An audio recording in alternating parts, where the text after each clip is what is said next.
Hello welcome back to my serene space. എല്ലാവർക്കും നമസ്കാരം. നമ്മുടെ പുതിയ വ്ളോഗിലേക്ക് എല്ലാവർക്കും സ്വാഗതം. ഇതൊരു കുട്ടി വ്ളോഗാണ് കേട്ടോ. ഷൈച്ചേട്ടന് ഫോർമൽ ഷെയ്ഡ്സൊക്കെ ഒന്ന് നോക്കാൻ വേണ്ടിയിട്ട് മാക്സി പോയതിൻ്റെ ഒരു വീഡിയോ ആണ്. ആൾക്ക് കുറച്ച് മീറ്റിംഗ്സ് ഒക്കെ വരുന്നുണ്ട്. അപ്പോൾ പുതിയ 1-2 ഷെയ്ഡ്സ് നോക്കണം എന്ന് പറഞ്ഞു. അപ്പോൾ അതിൻ്റെ വിശേഷങ്ങളൊക്കെ ആയിട്ടാണ് ഇന്ന് വന്നിരിക്കുന്നത്.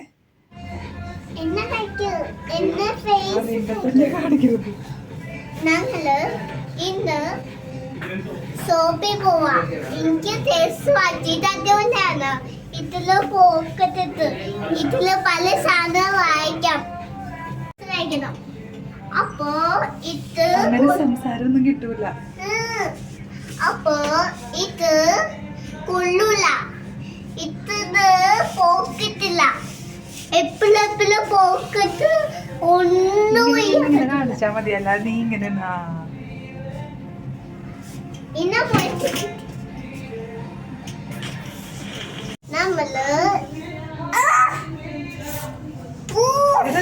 ഷൈച്ചേട്ടന് ഡ്രസ്സ് നോക്കാൻ വന്നിട്ടാണെന്ന് പറഞ്ഞിട്ട് പാറുവിനും ഡ്രസ്സ് എടുത്തു കേട്ടോ. ആൾക്ക് നോക്കി ഡ്രസ്സൊക്കെ ഒന്ന് സെലക്ഷനൊക്കെ കഴിഞ്ഞ് കഴിഞ്ഞപ്പം ആ സെയിം ഫ്ലോറിൽ തന്നെയായിരുന്നു കിഡ്സിൻ്റെ. അപ്പം ഞാൻ പാറുവിന് 1-2 ഫ്രോക്സൊക്കെ കണ്ടപ്പോൾ എനിക്ക് ഭയങ്കര ഇഷ്ടപ്പെട്ട് അങ്ങനെ ആൾക്ക് വാങ്ങിക്കാമെന്നൊക്കെ വിചാരിച്ചിരിക്കുന്ന ഒരു സമയമായിരുന്നു. പിന്നെ നമ്മൾ വാങ്ങിക്കാനായിട്ട് പോകുമ്പോൾ എന്തായാലും കറക്റ്റായിട്ട് നമുക്ക് ഇഷ്ടപ്പെടണമൊന്നും കിട്ടാറില്ല. അപ്പോൾ പിന്നെ വരാമെന്ന് പറഞ്ഞ് പിന്നെ പോരേണ്ടി വരും. അപ്പോൾ ഈ സമ്മറിലൊക്കെ യൂസ് ചെയ്യാൻ പറ്റിയ 2 ഫ്രോക്സാണ് കേട്ടോ വാങ്ങിച്ചത്. അപ്പോൾ എനിക്കത് ഇട്ടപ്പോൾ ആൾക്ക് നല്ലതായിട്ട് ഇഷ്ടപ്പെട്ടു. നമ്മൾ ചിലപ്പം കാണുമ്പോൾ ഇഷ്ടപ്പെട്ടാലും ഇട്ട് കഴിയുമ്പോൾ ചിലപ്പോൾ ആൾക്ക് ചേരണമെന്നില്ല. നെക്ക് ചിലപ്പോൾ ഇത്തിരി ലൂസായിരിക്കും. അങ്ങനെയൊക്കെ പല പ്രോബ്ലംസ് വരുമ്പോൾ നമുക്ക് ഇണങ്ങണമല്ലോ. അപ്പോൾ അങ്ങനെ ആൾക്ക് ഇട്ട് കഴിഞ്ഞപ്പോൾ എനിക്ക് ഇഷ്ടപ്പെട്ടു. ആ കണ്ട 2 എണ്ണം പാറുവിന് എടുത്തിട്ടോ. അപ്പോൾ ഒന്ന് റെയിൻബോ ഡ്രസ്സ് എന്നാണ് പറയണേ, ഒന്ന് വൈറ്റ്. ഞാനിപ്പോൾ ഇട്ടിട്ടില്ല, അതെപ്പോഴെങ്കിലും ഇടാമെന്ന് വിചാരിച്ചു. നല്ല ഒരു ഡ്രസ്സാണ്, എനിക്ക് നല്ലൊരു ഇഷ്ടം തോന്നി അത് കണ്ടപ്പം. പാറുവിനത് ഇഷ്ടപ്പെട്ടിട്ടില്ല, പോക്കറ്റില്ല എന്ന് പറഞ്ഞിട്ട്. എന്നാലും ഇപ്പം നമ്മുടെ ഇഷ്ടത്തിനൊക്കെ എടുക്കാമല്ലോ. കുറച്ചും കൂടെ വലുതായി കഴിഞ്ഞാൽ ചിലപ്പോൾ സമ്മതിക്കുമായിരിക്കില്ല. പിന്നെ ഞാൻ എൻ്റെ ഒരു സമാധാനത്തിന് ചുമ്മാ 2 എണ്ണം ഞാൻ കണ്ടപ്പോൾ എനിക്ക് ഇഷ്ടപ്പെട്ടത് കൊണ്ട് ഒന്ന് ട്രൈ ചെയ്ത് നോക്കി. പക്ഷേ ഇട്ട് കഴിഞ്ഞപ്പോൾ എനിക്ക് ഇഷ്ടപ്പെട്ടില്ല.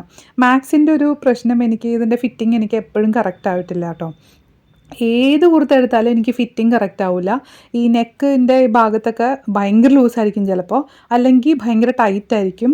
എന്തായാലും അതിൻ്റെ ഷേപ്പ് എനിക്ക് കറക്റ്റ് ആവില്ല എൻ്റെ ബോഡിക്ക്. അപ്പം ഇങ്ങനെ ആരെങ്കിലും ഉണ്ടോ എന്നുള്ളതൊന്ന് കമൻറ്റ് ചെയ്യണം കേട്ടോ. എനിക്ക് മാക്സിൽ മാത്രമേ ഈ പ്രശ്നമുള്ളൂ.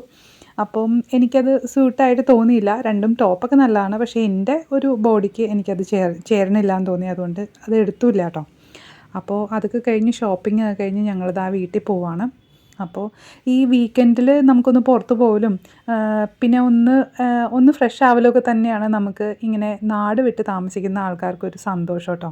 അതല്ലാതെ നമുക്ക് വേറെ സന്തോഷമൊന്നും ഇല്ല സത്യത്തിൽ. വീട്ടിൽ നിന്ന് മാറിക്കഴിയുമ്പോൾ നമ്മുടെ റിലേറ്റീവ്സിനെ അങ്ങനെ കാണില്ല.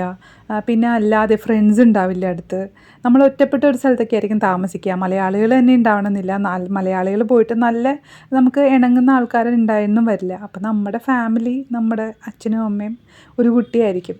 അവർ ഒന്ന് പുറത്തിറങ്ങി ഒന്ന് നമ്മളുടെ ആ ഒരു കംഫർട്ട് സോണിൽ ആ ഒരു സന്തോഷമായിട്ടിരിക്കുന്നത് തന്നെയാണ് നമ്മളുടെ വീക്കെൻഡിലെ ഏറ്റവും വലിയ സന്തോഷം കേട്ടോ.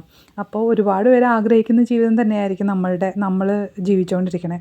അപ്പോൾ അതിന് താങ്ക് യു പറഞ്ഞിട്ട് നമുക്ക് സന്തോഷത്തോടെ മുന്നോട്ട് പോകാം. അപ്പോൾ ഇത്രയേ ഉള്ളൂ നമ്മുടെ വീഡിയോ ഇഷ്ടപ്പെട്ടിട്ടുണ്ടെങ്കിൽ സബ്സ്ക്രൈബ് ചെയ്യാനും സപ്പോർട്ട് ചെയ്യാനും മറക്കരുത് കേട്ടോ. അപ്പോൾ നിങ്ങളുടെ അഭിപ്രായങ്ങൾ കമൻസിൽ അറിയിക്കുക. അപ്പോൾ തുടർന്ന് സപ്പോർട്ട് ചെയ്യാം. Thank you so much. By.